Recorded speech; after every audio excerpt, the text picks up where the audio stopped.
किस्सा है बड़गांव का, जहाँ के लोग बड़े ईमानदार और मिलनसार थे। उसी गांव में दो जिगरी दोस्त रहते थे, रामलाल और गोपाल। रामलाल बड़ा मेहनती किसान था, जबकि गोपाल थोड़ा आलसी और सुस्त मिजाज का था। काका, वाह रामलाल, सुना है इस साल तेरी फसल बड़ी बढ़िया हुई है। हाँ काका, इस बार भगवान की कृपा रही। फसल खूब लहलहा गई। बेचूंगा तो अच्छा मुनाफा मिलेगा। अच्छा बेटा, बताओ तो सही, कितनी बोरियां निकली तेरे खेत से? काका, मैंने 5 बीघा खेत से करीब 200 बोरियां निकाली हैं। अच्छा, बढ़िया बेटा। अब तू जा, तेरा काम जरूरी है। रामलाल वहां से निकल गया। कुछ देर बाद गोपाल भी अपने खेत की ओर चला। अरे गोपाल, कहाँ चल दिए? काका, सुबह सुबह बोरियां भर दी थीं खेत में, अब उन्हें लेने जा रहा हूँ। अच्छा बेटा, तेरे पास भी 5 बीघा जमीन है ना? तो कितनी बोरियां निकली? हाँ काका, मैंने तो बीघे से 20 बोरी निकाली, यानी कुल 100 बोरियां। अरे रे, रामलाल ने तो अपनी 5 बीघा से 200 बोरियां काटी। दोनों के खेत तो एक ही इलाके में हैं। क्या? रामलाल ने 200 बोरियां काटी और मुझे बताया तक नहीं? ठीक है काका, मैं चलता हूँ, कुछ जरूरी काम है। घर पहुंचते ही गोपाल ने सब अपनी बीवी सुशीला को बताया। मैं जानती हूँ तेरी फसल कम क्यों हुई। तू रामलाल की तरह मेहनत ही नहीं करता। अरे भाई, मैं जो कर सकता हूँ वही करता हूँ, अब और क्या करूँ? ऐसा कर, अपनी जमीन बेच दे और रामलाल के खेत के पास वाली जमीन खरीद ले। बात तो तेरी ठीक है, मैं कल ही रामलाल से बात करता हूँ।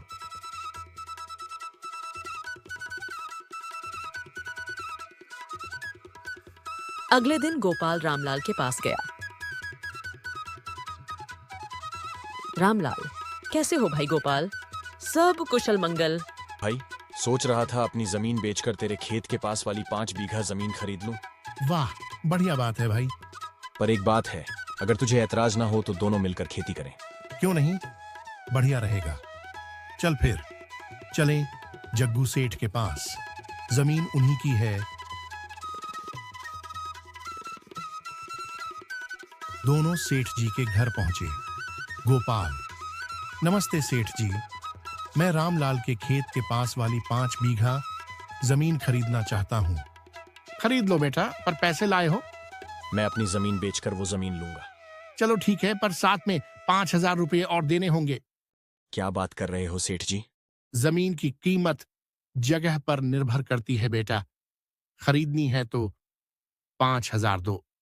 ठीक है सेठ जी, लीजिए पैसे। कुछ दिन बीत गए।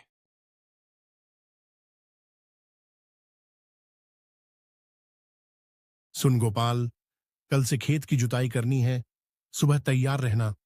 ओ भाई, जुताई में तो जान निकल जाती है, कोई बहाना बनाना पड़ेगा। भाई, मेरे ससुर जी का देहांत हो गया, मुझे 12 दिन के लिए गांव जाना पड़ेगा। अरे जरूर जाओ भाई, वो तेरे पिता समान है। गोपाल अपने ससुराल चला गया।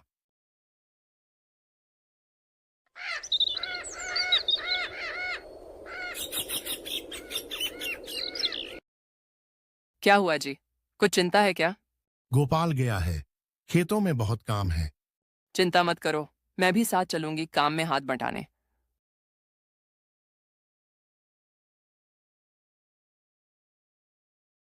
कुछ दिन बाद।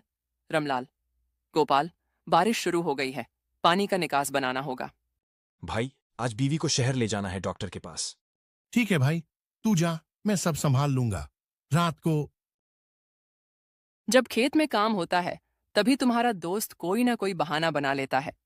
वो मेरा बचपन का यार है, धोखा नहीं देगा। सच्चाई एक दिन सामने आएगी।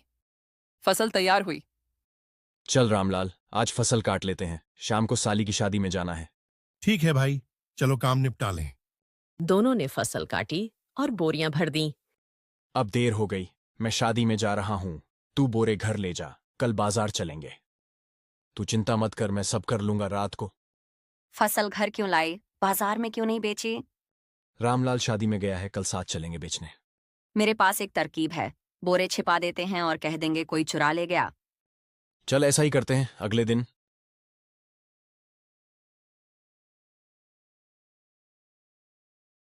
अरे भाई, बोरे कहाँ हैं? चल बाजार चलते हैं। खुदा की कसम, यहीं रखे थे, कोई उठा ले गया। ये क्या किया तूने? 6 महीने की मेहनत गई पानी में। भाई, नुकसान मेरा भी हुआ है। रामलाल उदास लौटा।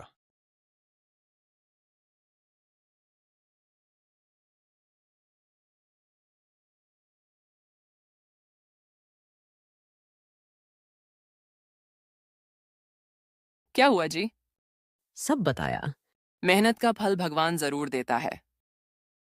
थोड़ी देर बाद रामलाल को आंगन में खुदाई करते समय सोने का मटका मिला। देख रुक्मिणी, भगवान ने मेहनत का इनाम दे दिया। इधर। ओह, सब खत्म हो गया। हवा न मिलने से अनाज सड़ गया। अब क्या करेंगे? सब तेरे लालच की सजा है। सीख, मेहनत करने वाला कभी खाली हाथ नहीं रहता।